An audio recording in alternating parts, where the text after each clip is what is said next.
उत्तर प्रदेश में कावड़ मार्ग पर खाद्य पदार्थों की दुकानों पर लगी नेम प्लेट पर आरजेडी नेता मनोज झा कहते हैं ये एक नासमझी भरी कवायद है। क्या वे फलों से पूछेंगे कि उन्हें हिंदू ने उगाया है या मुसलमान ने? क्या वे सब्जियों से पूछेंगे कि उन्हें किसने उगाया है? ऐसा नहीं किया जाना चाहिए।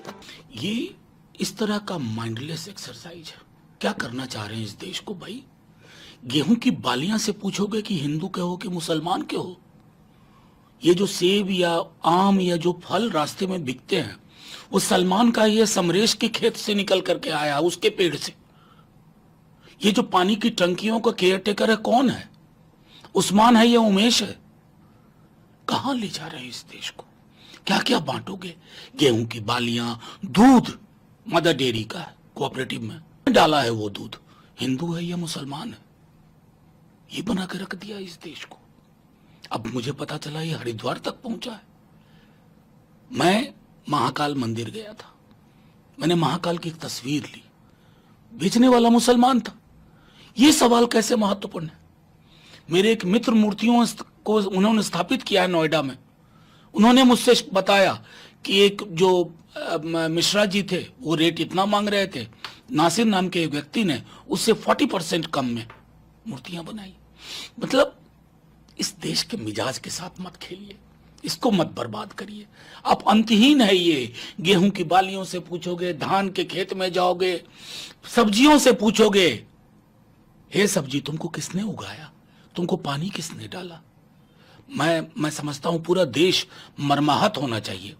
और अगर प्रधानमंत्री जी और उनकी चुप्पी कुछ कहती है, तो प्रधानमंत्री जी इसका मतलब आप शरीके गुनाह है। सर, लेकिन ये जो मामला है ये अब सिर्फ मुजफ्फरनगर सहारनपुर तक ही महदूद नहीं है। अपना उत्तर प्रदेश के मुख्यमंत्री कार्यालय से जो आदेश अभी आया है, अभी ये आदेश आया जिसमें ये कहा गया है कि पूरे प्रदेश में जहां भी कांवड़ यात्रा हो रही है हर जगह नेम प्लेट लगाना होगा। साथ ही ये सर्टिफिकेट, अगर कोई हलाल का सर्टिफिकेट लगा करके कोई अगर सामान बेचेगा तो उसके खिलाफ कार्रवाई भी की। देखिए, मैं सीधे तौर पे कहता हूं, इसलिए मैंने कहा ना कि मुख्तार भाई अधिकारियों तक रुक गए।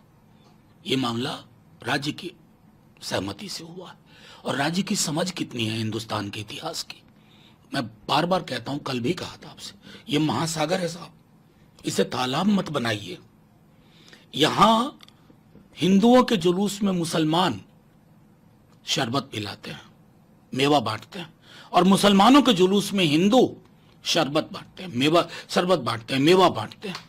मैं कह रहा हूं कि अंतहीन है, कुछ नहीं कर पाओगे। मिट्टियों से उनका मजहब पूछोगे, धर्म पूछोगे, उसकी जात पूछोगे। क्या कर रहे हो? ये वहशी पने का दौर है, वहशी पने का। इस दौर को खत्म होना होगा। हिंदुस्तान बचेगा नहीं, भारतवर्ष की जो पहचान है वो बचेगी नहीं। सर, एक सवाल